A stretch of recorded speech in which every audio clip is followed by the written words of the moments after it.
At 58, I thought I had it all.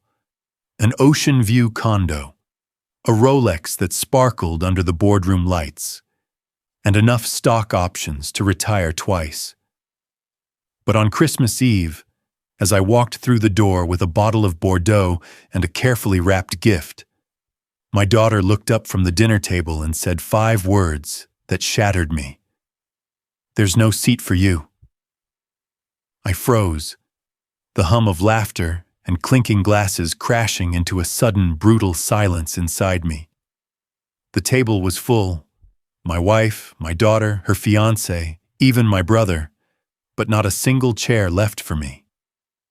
They hadn't forgotten. I wasn't late, I wasn't uninvited, I was simply not part of the picture anymore.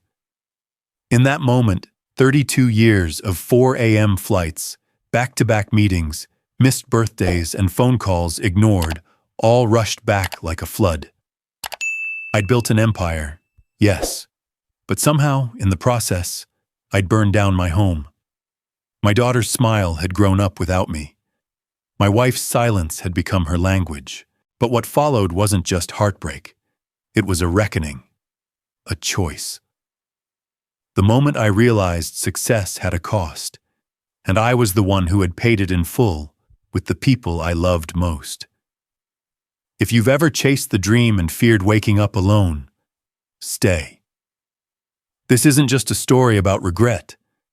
It's about the long road home, if you're brave enough to take it.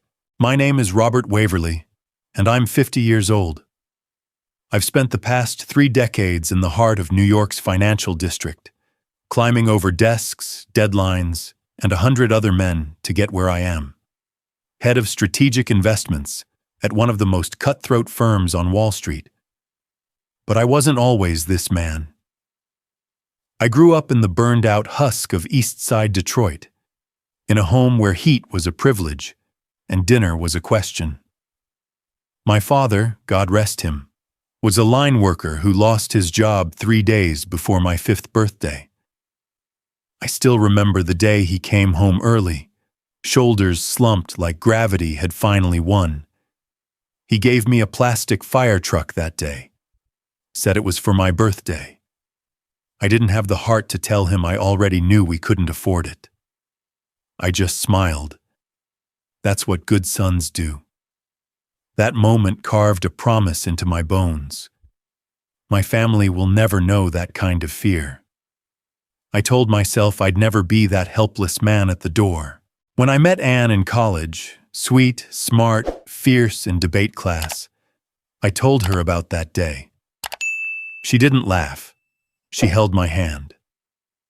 I knew then I wasn't just chasing success for me. I was building something for us. We married right after graduation. I had nothing but a cheap ring, a used Toyota, and a 3-piece suit that didn't fit right. But I also had ambition, a wildfire that never let me sleep. Anne believed in it, in me. When we had our daughter Grace, we moved into a small townhouse in Queens. I promised them both that we'd move into a real home one day. A place with space, with light, with safety. By 37, I delivered on that promise. We moved into a 5-bedroom colonial in Westchester, with a backyard big enough for Grace to chase fireflies in. By 40, Anne drove a Tesla, and Grace was in private school. I told myself every bonus, every overtime shift, every missed dinner, it was all for them. But success is a greedy god. It demands not just time, but presence. And slowly, I began to offer both. I missed Grace's first ballet recital. "Emergency with a client," I said. I sent flowers. Anne told me later Grace didn't cry. She just danced harder. The next time I was in Singapore, then Dubai, then nowhere. At 45, a partner track opened. I was one of 3 considered. It was the pinnacle, years of sacrifice finally recognized. The only cost? A few more months of total devotion. "Just a season," I told Anne. "We're so close." I didn't notice how rarely she smiled by then. Anne never complained outright. Instead, she started spending long nights on her laptop. I assumed it was shopping or PTA work. I had no idea she had started writing. A blog, anonymous at first, under the name The Wife Who Waited. I wouldn't discover it for years. I wouldn't know it had tens of thousands of readers, women nodding along as she described cold coffee mornings, empty chairs at school events, anniversaries celebrated alone. And Grace, my brilliant, wildly imaginative daughter?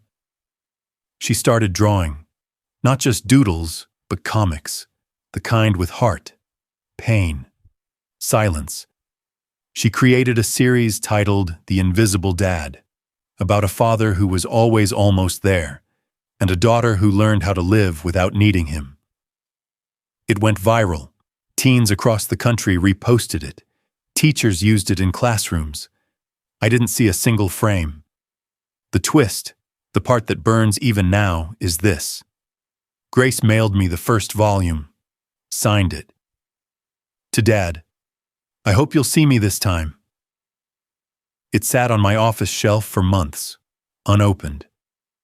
I thought it was just another fan letter. I was too busy with clients, meetings, quarterly targets. I saw the envelope every day and told myself I'd get to it eventually. But I didn't.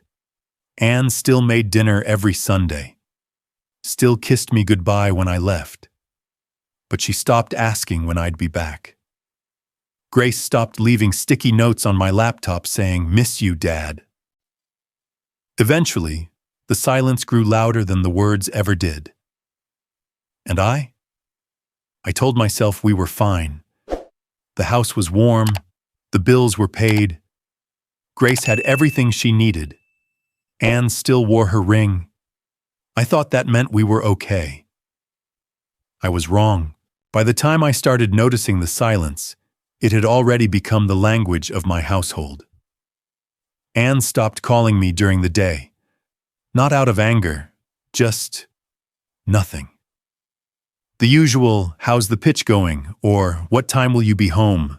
turned into long, unanswered gaps. At first, I welcomed it. Less distraction, more focus. But deep down, a quiet unease began to form. One evening, I got home earlier than usual. The house was lit. The scent of roasted chicken hung in the air. Soft laughter drifted from the dining room. For a second, I felt warmth. But when I stepped inside, something shattered. Grace and Anne were mid-conversation. Grace was describing something about a project, a comic anthology she was contributing to. The moment they saw me, they stopped. Not rudely, not dramatically. Just stopped. Anne stood to fix me a plate. Grace turned back to her phone. The food was hot, the chairs were set, but no one looked at me. I was there, physically, but I was no longer part of the rhythm. Grace had taken over the upstairs guest room. She'd transformed it into a personal art studio. Sketches taped to the walls, blackout curtains drawn, a "Do Not Enter" sign hung on the door. Even Anne respected it. When I asked if I could see what she was working on, Grace mumbled, "It's not ready," then walked away. I should have pushed harder. I should have cared enough to insist.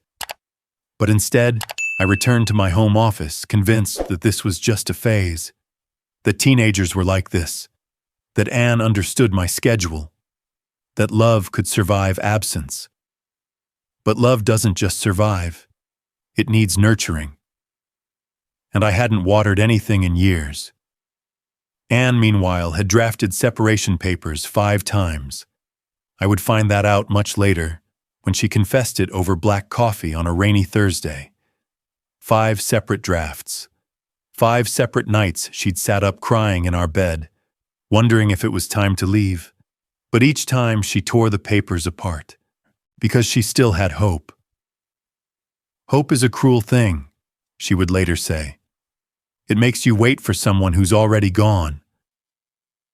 Then came Grace's high school graduation. The ceremony was on a Tuesday.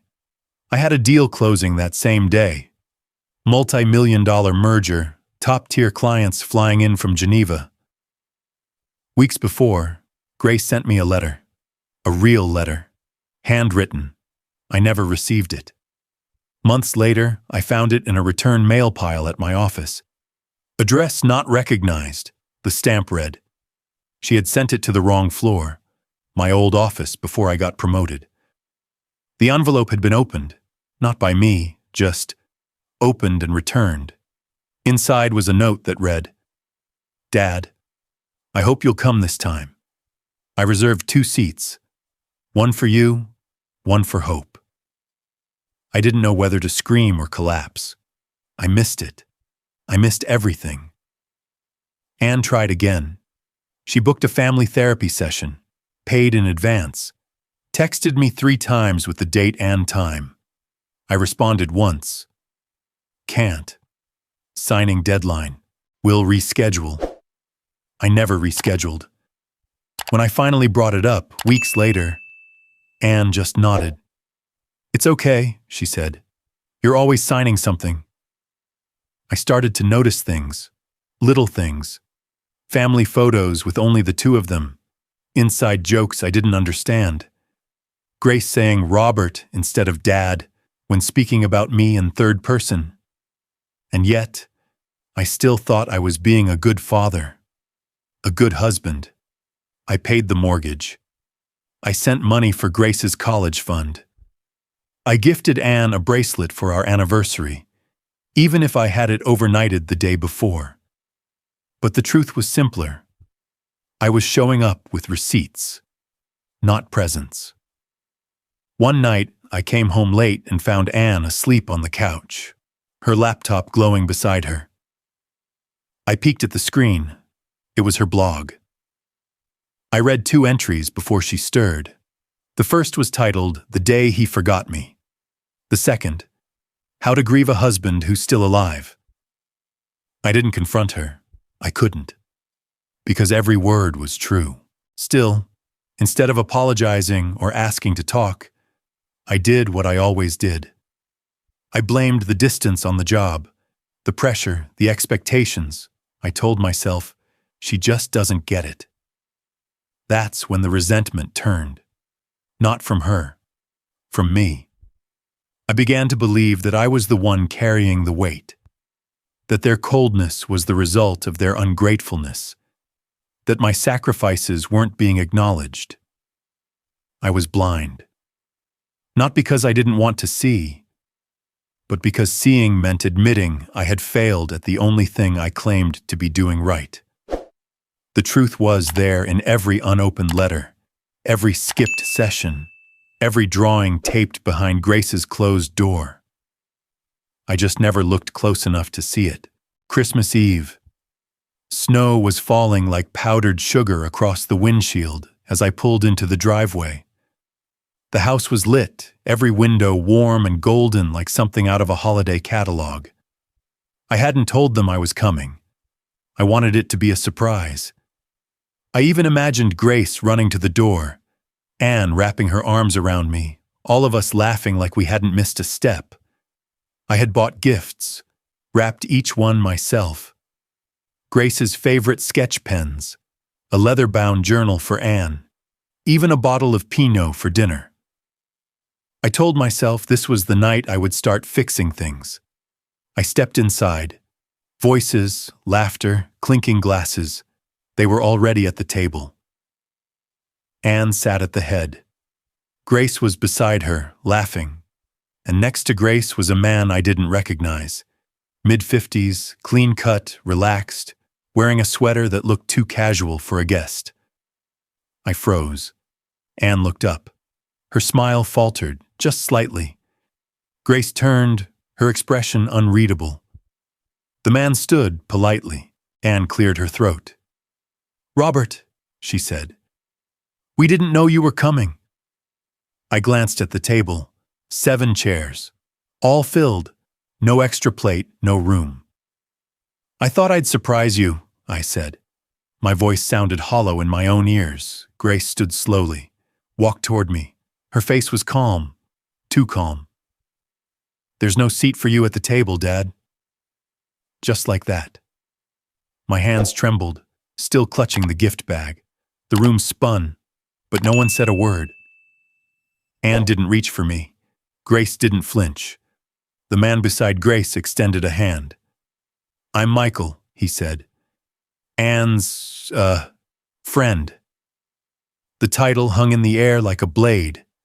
I didn't take his hand. Anne didn't clarify. She didn't need to. I nodded, walked to the kitchen, set the gifts down on the counter, and stared out the window. Snow kept falling. The house behind me buzzed with quiet discomfort, but no one followed. Eventually, Anne came in. "You should have called. I wanted it to be special. You're 6 years too late for surprises." I turned to her. "Who is he?" "Someone who shows up." It cut, but I didn't fight. I couldn't. What would I say? That I meant well? That I tried? The truth was simpler. I had abandoned them, not in body, but in presence. Back in the dining room, Grace was helping Michael pour wine. Her laugh was real, her comfort, genuine. I watched from the hallway, unseen. For a moment, I thought about leaving without saying goodbye. But I didn't. I walked back in, all eyes on me. "Grace," I said. "I'm sorry." She didn't blink. "I don't hate you," she said calmly. "I just don't feel anything for you. You taught me how to live without a dad. I got good at it." Anne placed a hand on Grace's shoulder.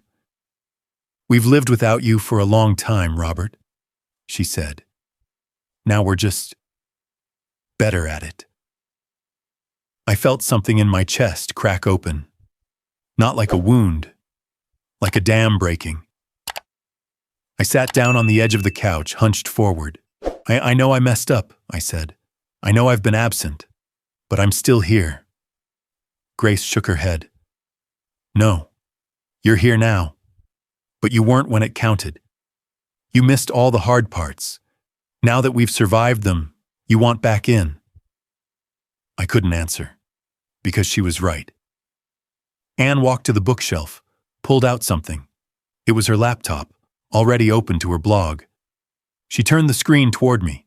Thousands of entries, posts dated back over 10 years. "The Wife Who Waited," it said at the top. I scrolled. Each post detailed my absence, my silence, my choices. "You wrote all this?" I asked, voice cracking. "Every day you were gone," she said.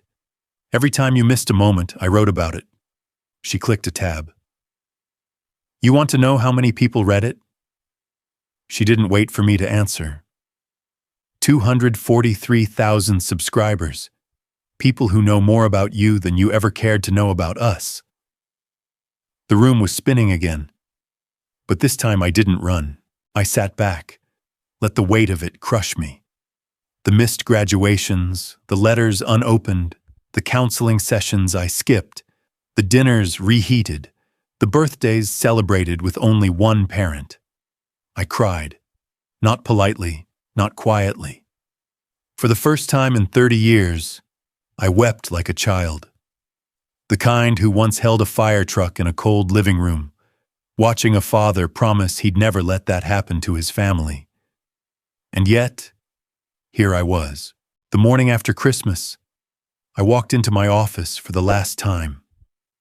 No fanfare, no announcement, just me, a black suit, and an envelope with my resignation letter.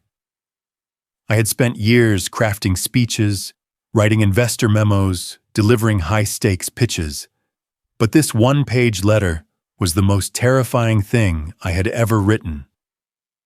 At the top, in bold, "I chose wrong." I left it on my assistant's desk and walked out. No meeting, no goodbye lunch.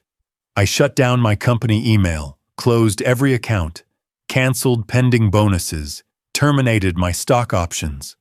I didn't even bother to explain. What could I say that wouldn't sound like spin? By noon, someone had leaked the letter. By nightfall, it had gone viral. Wall Street executive walks away, says I chose wrong. Comment sections exploded. Some called me a coward. Others praised my courage. TEDx reached out, twice. Would you share your story? They asked. I said no. This wasn't a story yet. It was still a mess. Instead, I turned inward. I started writing letters. Not emails, not texts, actual letters. Handwritten, one each morning, one to Anne, one to Grace.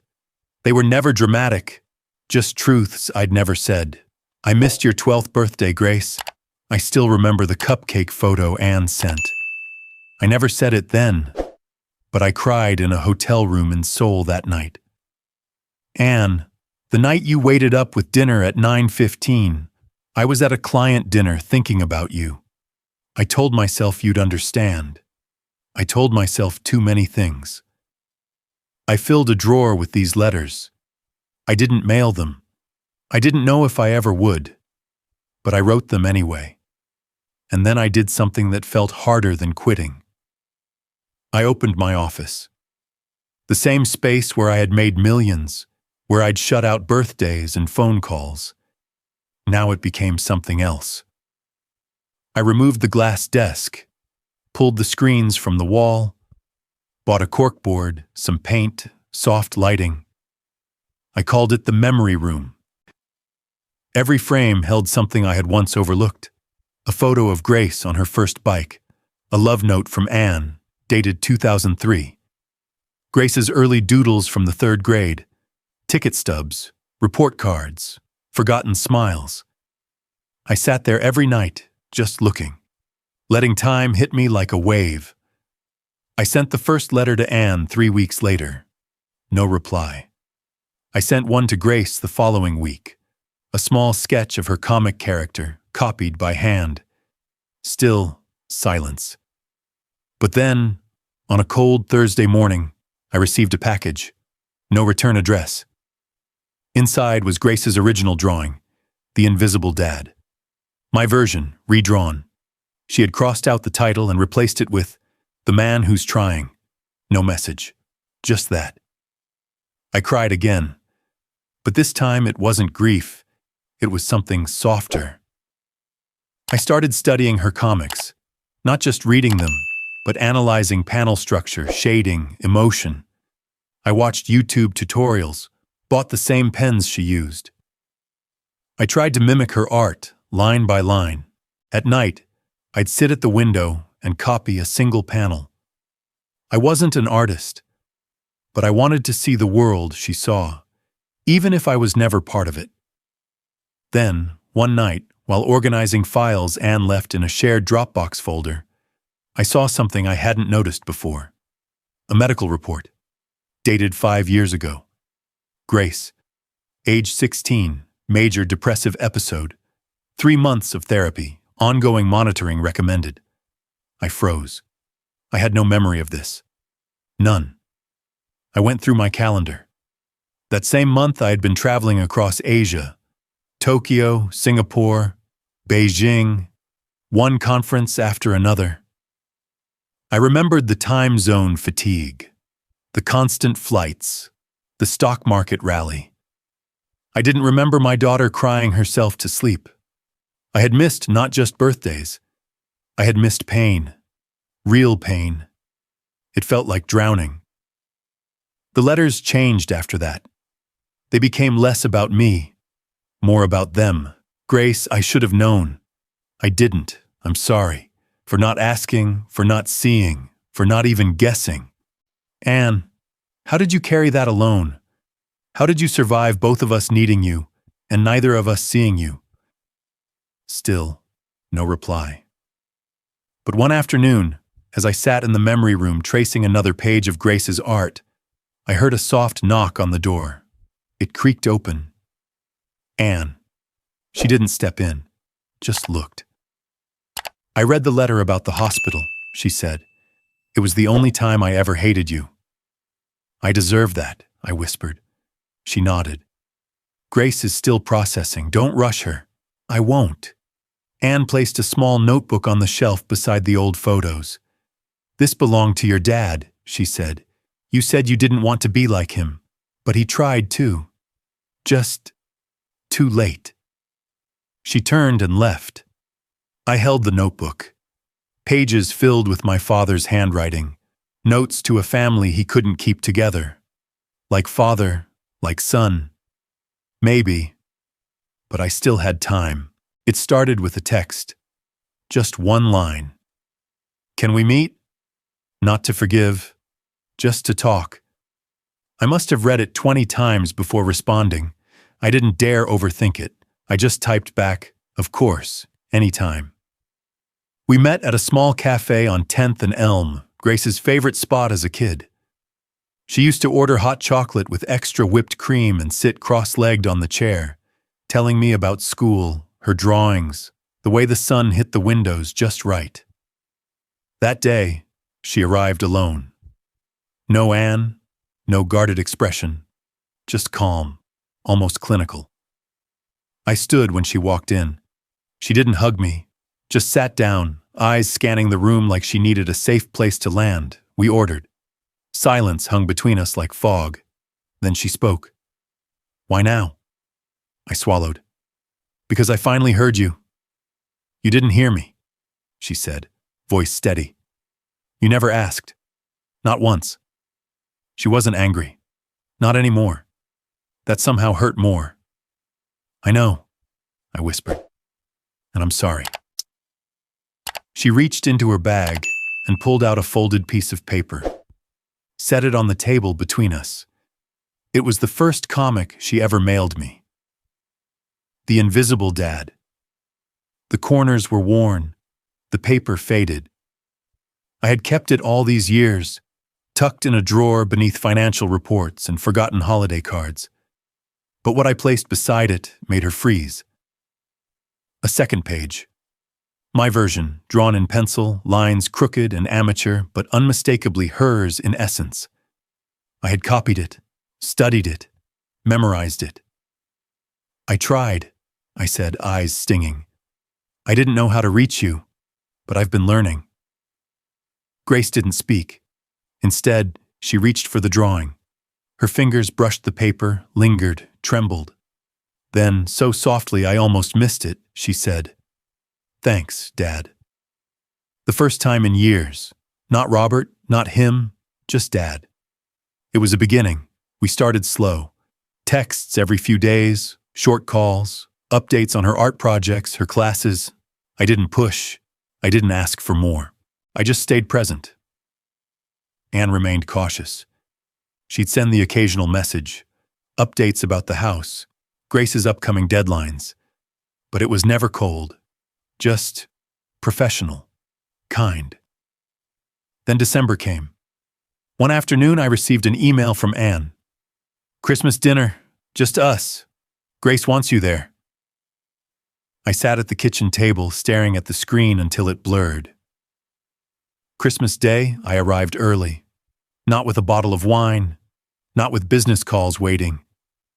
Just me, a small homemade pie, and a single wrapped gift for Grace. New pens, the brand she once mentioned liking. The house looked different, warmer somehow. Or maybe I was finally seeing it clearly. Anne answered the door. She didn't smile right away, but she stepped aside. "You're early," she said. "I didn't want to miss anything." Dinner was quiet at first, then laughter crept in. Grace showed me a new piece she was working on, something about memory and time. I asked questions, real ones, and I listened. Later, as we sat around the fireplace, Anne poured tea and handed me a small card. Grace had drawn it, a single chair, empty at a table. But this time, the nameplate read, "Dad." Below it, "This seat is yours. Don't leave again." Tears came instantly. I didn't wipe them away. Anne sat beside me. "We're not going back," she said gently. "But maybe we can go forward, together, as a different kind of family." I nodded. "Whatever that takes, I'm in. No conditions." There was no dramatic reunion, no swelling music, just quiet warmth, shared glances, and a table finally complete. I didn't know what the future held, but for the first time in years, I wasn't chasing it. I was sitting still, surrounded by the only success that ever mattered. And this time, I wasn't invisible. They say the measure of a man is what he leaves behind. For most of my life, I thought that meant titles, wealth, and trophies. But in the quiet mornings now, no board meetings, no red-eye flights, I see it differently. I spend my time mentoring young executives, not about mergers or market trends, about balance, about presence, about not waking up one day and realizing the people who loved you the most learned to live without you. Some listen politely. Some nod with understanding. A few leave early, already checking their phones. But there's always one. The one who stays after, voice shaking as he says, "I think I'm losing them." To that one, I tell the truth. I tell him that success means nothing if you come home to strangers. That there's no point in securing a future if you've abandoned the present. Grace's book came out in the spring. She didn't tell me until the day before launch. It was called The Seat. I remember holding it for the first time. Hardcover, minimalist design, a sketch of a single chair at a table. My heart caught in my throat. Inside, she told the story of a girl who grew up with an absent father, a man who missed everything but never stopped being a part of her questions.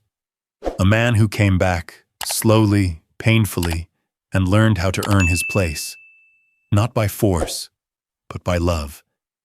She gave me the first copy, inside the cover, her handwriting, to the man who finally showed up. I didn't cry, not this time. I just held the book to my chest for a long time and whispered, "Thank you." The book went viral, not in a blockbuster way, but in a quiet, soul-touching ripple. Book clubs read it. Therapists recommended it. Fathers wrote in, saying it made them call their kids for the first time in years.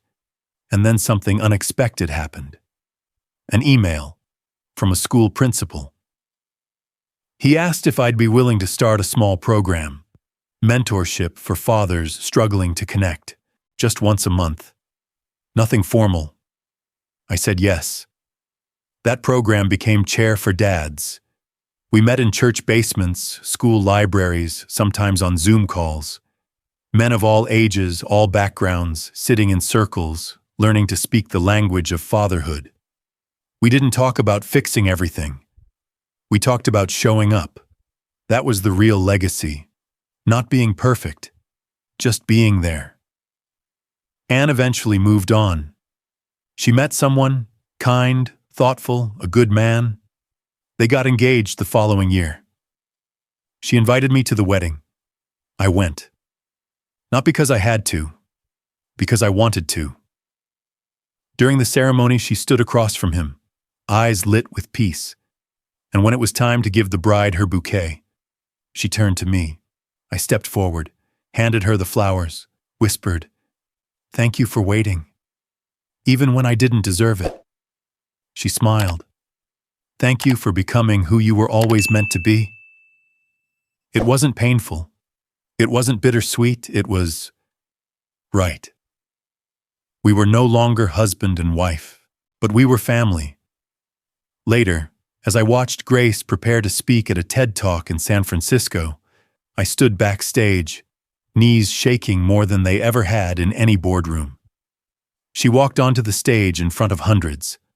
Her first words, "My dad chose me. That's why I'm here today." Silence. Then thunderous applause. She spoke not about the pain, but about healing. About how absence can leave scars, but presence, earned, consistent, real, can leave something stronger.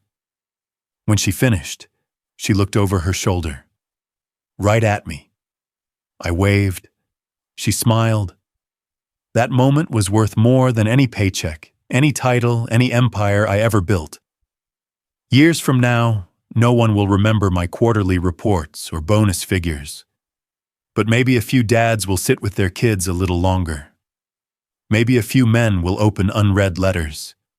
Maybe they'll put down their phones and pick up a drawing they've ignored too long. That's the legacy I leave.